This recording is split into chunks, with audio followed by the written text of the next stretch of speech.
Next दोस्तों शुरुआत करते हैं आज के इस वीडियो को। स्वागत करता हूं सभी का इस चैनल पे। तो दोस्तों आज का वीडियो बहुत ही खास है क्योंकि कुछ इंपॉर्टेंट रिपोर्ट्स आई है। उन रिपोर्ट्स को प्रॉपर डिटेलिंग करेंगे और इसका इम्पैक्ट स्टॉक मार्केट पे किस तरीके से पड़ने वाला है ये हम प्रॉपर तरीके से चीज़ों को आइडेंटिफाई करेंगे। तो चलिए शुरू करते हैं। आगे बढ़ने से पहले दोस्तों एक इंपॉर्टेंट अपडेट जो कि आप देख सकते हैं अपनी स्क्रीन पे। ये एक व्हाट्सएप चैनल है और इस व्हाट्सएप चैनल के माध्यम से आपके बहुत सारे डाउट्स क्लियर होंगे। आपको पूरी अपडेट्स मिलेगी बाजार से रिलेटेड, स्टॉक मार्केट से रिलेटेड, कौन सी कंपनी किस तरीके से परफॉर्मेंस दे रही है, बिजनेस के मामले में, टाई-अप्स के मामले में, क्या बिजनेस एक्सपेंशन हो रहे हैं, क्या ऑर्डर्स मिल रहे हैं, ये सारी अपडेट दोस्तों आपको इसी चैनल पे मिलेगी। तो कहने का मतलब है पूरा कंप्लीट अपडेट बाजार से रिलेटेड सारे लाइव मार्केट के अकॉर्डिंगली इस चैनल पे आपको मिलती रहेगी। एंड इसको फॉलो करने के लिए आपको लिंक मिल जाएगा नीचे दिए डिस्क्रिप्शन बॉक्स में, तो जरूर जाइए, क्लिक करें एंड फॉलो करें। इसके साथ दोस्तों नेक्स्ट जो पॉइंट है बेसिकली बहुत इंपॉर्टेंट, जो कि हमारा ऐप। अब ऐप की बात करें तो दोस्तों वहां पे आपको प्रॉपर गाइडेंस मिलेगी। उस गाइडेंस के अकॉर्डिंगली देखें तो मार्केट में कौन सी पोजीशंस कैसे लेनी है, कब लेनी है और किस तरीके से मुनाफा निकालना है, ये सारी अपडेट्स लेवल के हिसाब से सारी अपडेट मिलती रहेगी आपको।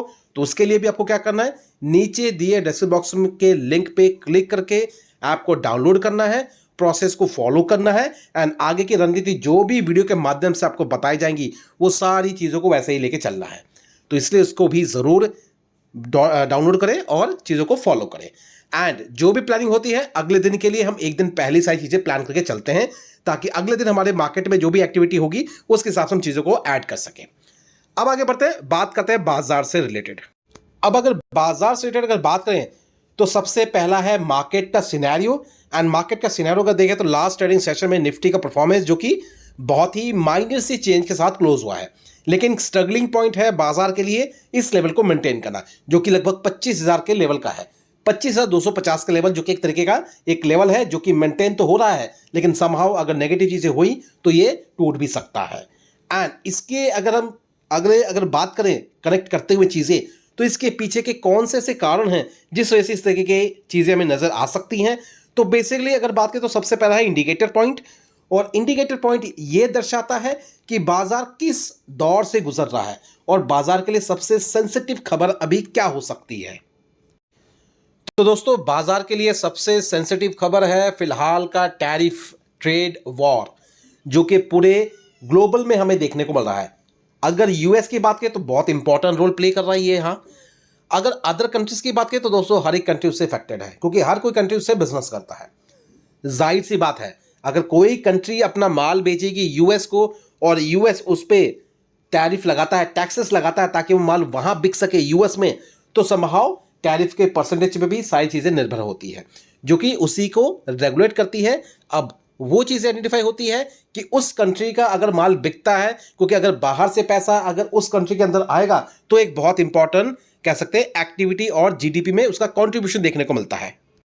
अब दोस्तों अगर बात करें इस चीज़ को लेके तो आप सभी जानते हैं लगभग अप्रैल महीने से जो चीज़ें अनाउंस हुई है, डेडलाइन बहुत नज़दीक है। अगर बात करें तो 10% का बेस टैरिफ लगाया था हर एक कंट्री पे, उसके बाद एडिशनल चीज़ें तो अलग से थी। अब जैसे जैसे चीज़ें फाइनलाइज हो रही है लगभग कह सकते हैं 12 से 13 कंट्रीज ऐसी हैं जिनके साथ सारी चीज़ें डील फाइनलाइज हुई है। इसके अकॉर्डिंगली अगर बात करें तो दोस्तों ट्रम्प की तरफ से ये भी कहना है कि उन सारी कंट्रीज को 12-13 कंट्रीज को कह सकते हैं एक साइन एमओयू जाएगा, एमओ लेटर जाएगा जिसके अंतर्गत सारी चीज़ें मेंशन्ड होगी और ये एप्लीकेबल होने वाला है आने वाले 1 अगस्त से। और अगर लेटर्स की बात करें तो दोस्तों मंडे के दिन से ये जाने शुरू हो जाएंगे। अब दोस्तों यहाँ पे अगर इंडिया और यूएस के बीच की अगर हम बात करें तो यहाँ पे कह सकते हैं अभी भी ट्रेड टॉक ऑन गोइंग है। कुछ इंपॉर्टेंट मुद्दे पे बातचीत हुई है, जैसे अगर ऑटो सेक्टर्स की बात कर ले, फार्मास्यूटिकल्स की बात कर ले या फिर ऑटो पार्ट्स की हम बात कर ले, और साथ साथ एल्युमिनियम स्टील की अगर हम बात करें तो इन सेगमेंट को लेकर बातचीत चली है, लेकिन अभी तक कंफर्म्ड जो परसेंटेज है वो अभी तक डिक्लेयर नहीं हुआ है। रही बात अदर मुद्दों पे बात हो रही है, लेकिन यहाँ पे अगर देखें जो इंडिया के रिप्रेजेंटेटिव्स हैं उनकी तरफ से कुछ चीज़ें बताई गई हैं। एंड बेसिकली ये है कि इंडिया किसी भी तरीके के अंडर प्रेशर रिस्क में आके किसी भी तरीके की ऐसी डील नहीं करेगा जिससे इंडिया को नुकसान हो। अब यहाँ पर बात करें तो दोस्तों ये सारी बातें commerce minister mister Piyush Goyal ji की तरफ से सारी बातें क्लियर कर दी गई हैं। अब आगे की जो रणनीति होने वाली है, देखते हैं कल मॉर्निंग तक क्या खबरें होती है इससे अपडेट के मुताबिक। उसके बाद चीज़ों को हम प्रॉपर तरीके से आइडेंटिफाई कर पाएंगे कि हमारा मार्केट जो है, इंडियन मार्केट कैसे रिएक्ट कर सकता है। इन बिटवीन अगर देखें तो इसके साथ साथ और भी बहुत सारी चीज़ें चल रही है बाजार में। अब इसके साथ जो यूएस की तरफ से बार बार बातों पे दबाव दिया जा रहा है, वो बेसिकली कह सकते हैं डेयरी प्रोडक्ट्स को लेके है। यहाँ पर अगर देखें तो देख सकते हैं डेयरी प्रोडक्ट्स की बात कर ले, इसके साथ साथ एग्रीकल्चर की बात कर ले, genetical modified seeds and medical services की बात कर ले, तो इन क्षेत्र में सरकार का पूरा एक ही नज़रिया है, और वो है दोस्तों कि लिमिटेड एक्सेस देना है यूएस मार्केट को। इससे क्या होगा दोस्तों कि हमारी जो इंडियन खुद की जो प्रोडक्शंस है उनमें खुद की खपत भी होगी, जिससे जीडीपी की बात करें तो वो भी एक स्टेबल तौर पे देखने को मिलेगा। क्योंकि अगर इंडिया का पैसा बाहर निकलता है और अगर बाहर के प्रोडक्ट्स अगर यूज होते हैं तो ये संभव जीडीपी को थोड़ा बहुत वीक करेंगे। हो सकता है अभी ना करें, लेकिन आने वाले समय में इसका जरूर इम्पैक्ट पड़ सकता है। इसलिए सरकार का बहुत ही इंपॉर्टेंट कह सकते हैं कड़क नजरिया है, और वो है बैलेंस्ड एग्रीमेंट करना है, ताकि वो सेफ गार्ड कर सके हमारे जो भी इंपॉर्टेंट और वाइटल सेक्टर्स हैं, जैसे कि अभी हमने बात करी, मेडिकल हो गया, एग्रीकल्चर हो गया ये, और साथ साथ डेयरी प्रोडक्ट्स हो गए।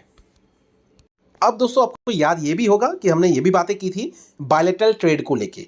ये दोस्तों ये जो बायलैटरल ट्रेड है, इस ट्रेड एग्रीमेंट के अंदर कौन से ऐसे कैसे सेगमेंट को रखा जाएगा जिससे इंडिया को भी फायदा होगा। अब यहाँ पर अगर देखें तो इंडिया एक बहुत बड़ा एक्सपोर्टर है। अगर यूएस मार्केट के हिसाब से अगर बात करें तो यहाँ पे कुछ इंपॉर्टेंट ट्रेड डील कह सकते हैं बूस्ट अप कर सकती है हमारे ग्रोथ को, और वो लगभग 64% तक का यहाँ पे इजाफा होगा। और ये मैं एक्सपोर्ट परसेंटेज की अगर बात करूँ, और अगर इसकी कंट्रीब्यूशन की बात करें जीडीपी में तो लगभग 0.6% तक का इजाफा देखने को मिल सकता है। और ये चीज़ें दोस्तों आने वाले नेक्स्ट डिकेड तक ये और भी ज़्यादा बेहतरीन तरीके से मतलब मॉडिफाइड होंगी। रही बात दोस्तों अगर चीज़ों को देखें तो अभी भी ये चीज़ें फाइनल होना बाकी है, लेकिन रिपोर्ट के हिसाब से देखें तो अगर ये डील होती है, ट्रेड डील जो कि इंडियन यूएस के बीच में, तो ये एक तरीके का बहुत बड़ा बिग बूस्टअप मिलेगा इंडियन एक्सपोर्ट को। बेसिकली यहाँ पे मैन्युफैक्चरिंग की भी बातें हो रही है।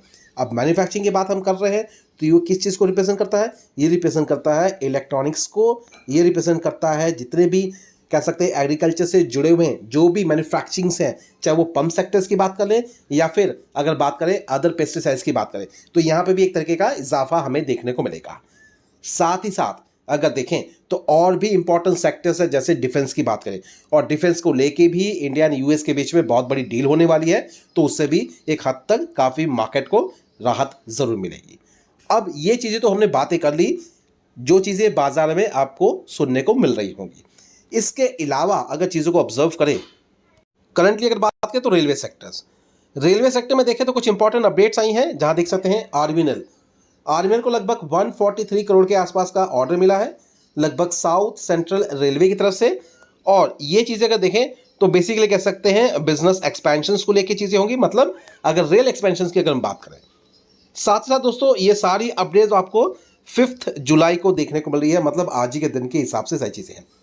एग्रीमेंट हो चुका है साउथ ईस्टर्न रेलवे की तरफ से, south central railway and RBNL दोनों की तरफ से। अब दोस्तों अगर बात करें नेक्स्ट वीक को लेके, जो कि शुरुआत कह सकते हैं अच्छी खासी हो सकती है, क्योंकि यहाँ पे आईटी सेक्टर्स के नंबर्स आने की कह सकते हैं डेट आ चुकी है। अगर बात करें दोस्तों आईटी सेगमेंट का नंबर सबसे पहले आएगा, और अगर ऑब्जर्व करें तो यहाँ पे आपको देखने को मिलेंगे कुछ ऐसी कंपनियां जिन पे हमारी नज़र भी रहेंगी, जैसे देख सकते हैं टाटा एल्क्सी भी हो गया, इसके साथ साथ टीसीएस भी हो गया। टीसीएस भी नंबर पेश करने वाली है 10 जुलाई को। और रही बात इसके साथ साथ और भी ऐसे स्टॉक्स हैं, जैसे देख सकते हैं डीमार्ट, हालांकि डीमार्ट में देखें तो कोई खास अभी तक परफॉर्मेंस नहीं है, लेकिन ये भी कंपनी अपने 11 तारीख को नंबर प्रेजेंट करेगी, जो कि एफएमसीजी सेक्टर को रिप्रेजेंट करती है।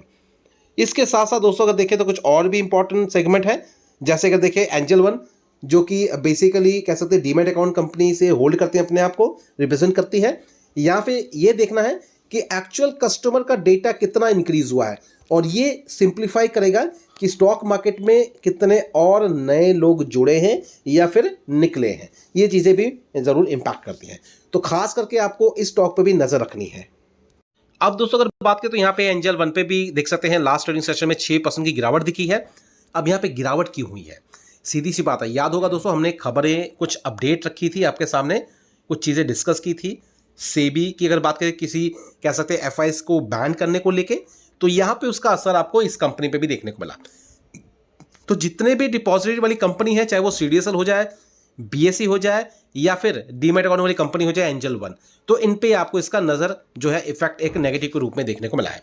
तो क्या ये नेगेटिविटी हमेशा के लिए रहेगी? तो सिंपल सा एक जवाब है, इसकी वजह से कंपनी कोई बंद होने वाले नहीं है। जो भी इश्यू अभी रिसेंटली हुआ था, सिर्फ इतना बात का ध्यान रखें, इंपैक्ट पड़ता ज़रूर है लेकिन वो कुछ समय के लिए ही रहता है। लेकिन अगर लंबे समय के लिए आप है तो दोस्तों इस स्टॉक को लेकर कोई डरने की जरूरत नहीं है। प्रॉपर डिटेलिंग रखें अपने पास। नंबर्स कंपनी आने वाले क्वार्टर नंबर पे कैसा प्रेजेंट करती है, ये इनके लिए एक टर्निंग पॉइंट होने वाला है। तो इस पे हमें नजरें बिल्कुल बरकरार से रखनी है। देख सकते हैं यहाँ पे भी आपको देखने को मिलेगा सीडीएस में भी लगभग 2.25% की गिरावट, 1763 के आसपास का लेवल। तो इस पे भी नजर रखें, कंपनी कैसा परफॉर्म करती है, कंपनी के नंबर्स कैसे आएंगे, तो इस पे भी डिटेलिंग रखना जरूरी है क्योंकि ये भी एक तरीके से कह सकते हैं डिपॉजिटरी सेगमेंट से ही बिलोंग करती है। नेक्स्ट अगर बात करें दोस्तों, देख सकते हैं टाटा मोटर्स। तो टाटा मोटर्स जैसे शेयर्स में काफी स्ट्रगलिंग पॉइंट नजर आ रहा है, चाहे टाटा मोटर्स हो जाए या टाटा कह सकते हैं और इसके जो स्टॉक्स हो जाए। बेसिकली टाटा मोटर्स में इसलिए स्ट्रगलिंग पॉइंट नजर आ रहा है क्योंकि ये ऑटो सेक्टर से बिलोंग करती है। एंड ऑटो सेक्टर के लिए अभी सबसे इंपॉर्टेंट खबर है वो है ट्रेड एग्रीमेंट, क्योंकि ऑटो सेगमेंट उसमें बहुत बड़ा हिस्सेदारी देता है। अब यहाँ पे देखिए दोस्तों, जो भी चीज़ें नजर आएंगी, जो भी डिक्लेरेशन होगा, उसके बाद इसमें थोड़ा बहुत मूवमेंट देखने को मिल सकती है। लेकिन फिलहाल अभी तो कहूँगा जब तक ये सारी चीज़ें क्लियर नहीं होती तब तक ये मार्केट इस चीज़ को लेकर सुस्त ही रहेगा। और जितने भी ऑटो सेक्टर्स हैं, चाहे दोस्तों सिर्फ टाटा मोटर्स की बात नहीं कर रहे हैं, हीरो मोटोकॉर्प की भी बात करें और उससे जुड़े जो भी कह सकते हैं सेगमेंट जो कि इस चीज़ में डील करती है, ऑटो पार्ट सेगमेंट भी हो जाए, जैसे सोना कॉमस्टार हो गया या फिर हम टेलबस ऑटो की बात करें, ये सारे इसी तरीके के प्रेशर में रहेंगे, साइडवेज पैटर्न दिखाएंगे। करना क्या है, सिंपल सी बात है, चीज़ों को लेके चलना है, नेगेटिव नहीं होना है, क्योंकि दोस्तों ये चीज़ें हो तो रही हैं लेकिन इसका इंपैक्ट पड़ेगा, अच्छे तौर पे पड़ सकता है, क्योंकि यूएस भी नहीं चाहेगा कि इंडिया के साथ कोई भी चीज़ें खराब हो, क्योंकि उनको भी बहुत बड़ा बिजनेस मिलता है इंडिया से। तो ये भी एक बहुत बड़ा पॉइंट है। तो इस बात का ध्यान रखें, अपडेट रखें अपने आप को, और वो ज़रूरी इसलिए है ताकि आप चीज़ों को समझ पाएँ। और इसके लिए भी मैंने आपसे डिस्कस किया है।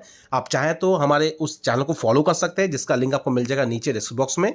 हमारा जो व्हाट्सएप चैनल है, साथ साथ हमारा जो ऐप है, उसको भी ज़रूर डाउनलोड करके फॉलो करें, क्योंकि दोनों ही आपके पर्सनल डेवलपमेंट के लिए बहुत ही ज़रूरी है। तो फिलहाल अभी क्या करते हैं, ये सारी अपडेट के बाद नेक्स्ट मिलते हैं अपने वीडियो में, जो कि ऐप में आएगा, तो ज़रूर वहाँ पे मिलते हैं। अभी फिलहाल वाइंड अप करते हैं। Thank you watching, bye bye.